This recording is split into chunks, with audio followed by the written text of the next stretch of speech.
Deep in the ancient past, 6 million years ago, something monstrous ruled the skies of South America. Picture a bird so massive that its shadow could cover your entire house. A winged nightmare with a 23-foot wingspan and talons that could snatch you off the ground like you were a mouse. This wasn't some mythical creature from fantasy. This was Argentavis magnificens, and it was very, very real. 6 million years ago, Argentina looked nothing like it does today. The climate was harsh, windy, and perfect for the most terrifying predator the skies have ever known. This was the late Miocene epoch, when giant ground sloths the size of cars roamed the plains and terror birds stalked their prey on powerful legs. But above them all, casting shadows like a living storm cloud, flew the largest bird that has ever taken to the air. And when it landed, the ground literally shook. Before we continue, subscribe to my channel for more mind-blowing facts on the wonders of the ancient world. When paleontologists first uncovered Argentavis fossils in 1979, they couldn't believe what they were looking at. The wing bones were so massive that they initially thought they belonged to some unknown prehistoric mammal. But as more pieces came together, a horrifying picture emerged. This wasn't just a big bird, this was a flying monster that pushed the absolute limits of what physics would allow to leave the ground. The wingspan measurement sent shockwaves through the scientific community, 20 to 23 feet from wingtip to wingtip. To put that in perspective, that's nearly twice the wingspan of the largest albatross alive today. It's wider than a two-lane road. If this creature flew over a basketball court, its wings would hang over the sides. The individual flight feathers were over 5 feet long, longer than most people are tall, but wingspan was just the beginning of this aerial nightmare. Standing on the ground, Argentavis towered 6 feet tall, looking you dead in the eye.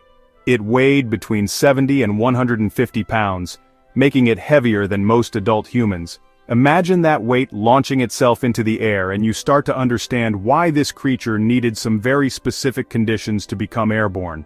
The skull alone measured over 5 feet long, armed with a massive hooked beak designed for tearing flesh from bone. But here's what made Argentavis truly terrifying.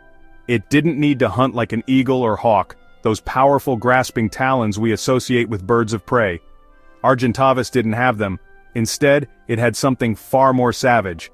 It could swallow prey the size of a rabbit hole, gulping down entire animals in a single horrifying gulp.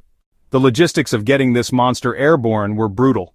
Modern birds this size simply don't exist because they can't exist. Flight becomes nearly impossible when you reach these proportions, but Argentavis found ways to cheat physics that seem almost impossible.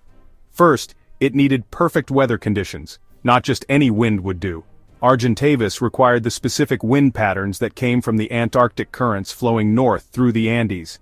These created thermal updrafts so powerful that they could lift tons of weight skyward, but even with perfect conditions, takeoff was a nightmare to witness.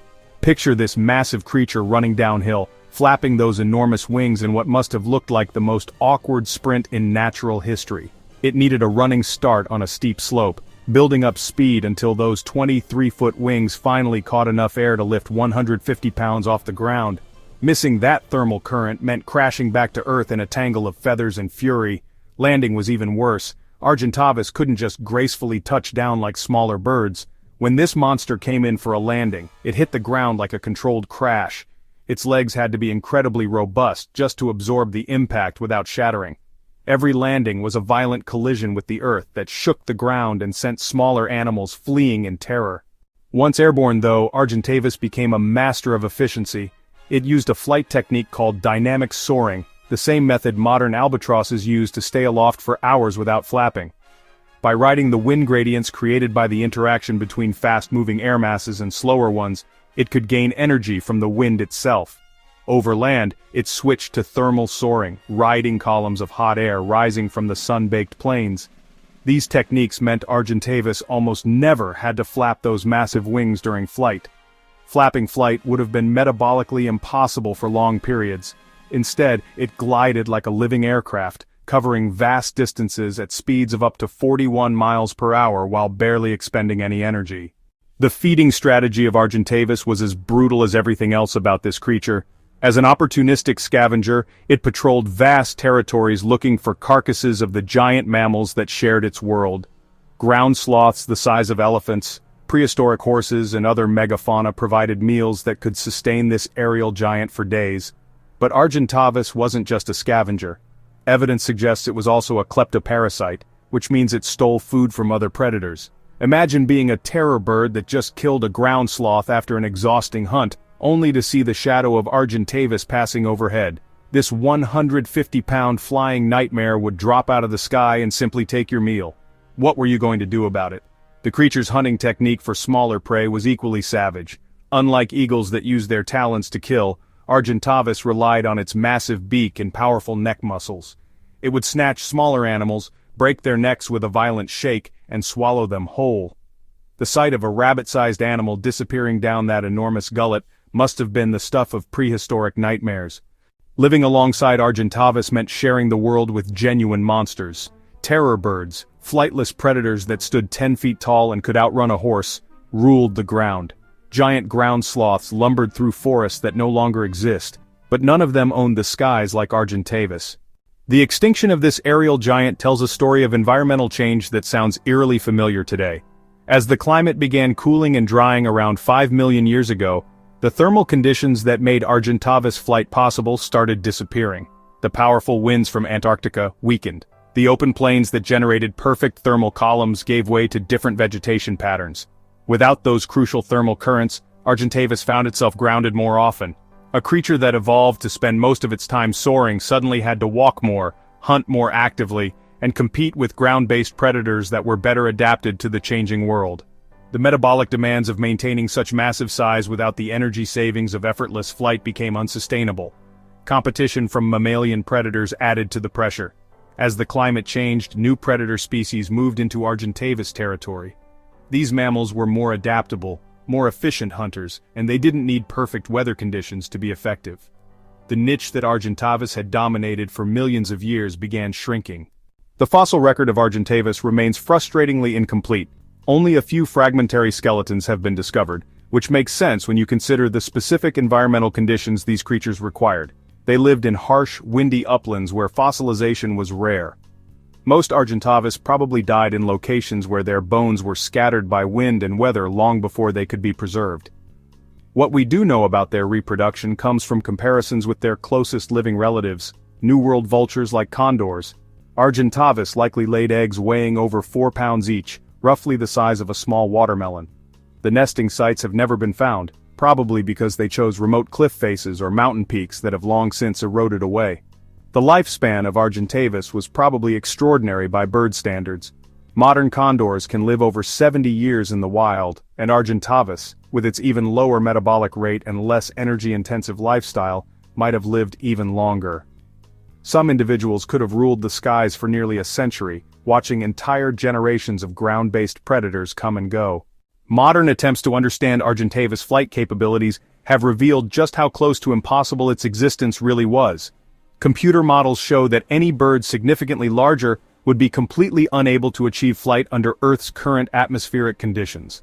Argentavis represents the absolute upper limit of what physics allows for powered flight in a bird. The pterosaurs like Quetzalcoatlus had larger wingspans, reaching up to 35 feet, but they achieved this through completely different body plans. They were essentially flying membranes stretched between elongated finger bones with hollow bones throughout their bodies. Argentavis accomplished flight with the traditional bird body plan pushed to its absolute breaking point. Every aspect of Argentavis' anatomy was a compromise between the demands of flight and the realities of physics. Its heart was relatively small for its body size because a larger heart would have added weight without providing enough additional benefit. Its metabolic rate was slower than modern birds, which meant it needed less food but also had less energy available for sudden movements or extended flapping. The wing loading, the relationship between body weight and wing area, was at the very edge of what could generate sufficient lift. Modern hang gliders have similar wing loadings to Argentavis, which gives us insight into just how carefully this creature had to manage its flight. One wrong move, one moment of lost concentration, and physics would win. Recent discoveries have revealed that Argentavis had exceptional binocular vision, with eyes positioned for precise depth perception. This wasn't just for spotting carrion from great distances. It suggests these creatures were active visual hunters that needed to judge distances perfectly when diving toward prey or landing sites. The sense of smell was equally developed, possibly even more acute than modern vultures. In a world without the communication technologies we take for granted, Argentavis used its nose to detect carrion from dozens of miles away. The combination of exceptional eyesight and powerful olfactory capabilities made it the ultimate reconnaissance aircraft of the ancient world. What makes Argentavis truly remarkable isn't just its size or its flying ability. It's the fact that evolution managed to produce a creature that lived right at the edge of physical possibility. Every adaptation was pushed to its limit. Every compromise was calculated to the smallest degree. This wasn't just a big bird. This was life itself testing the boundaries of what could exist.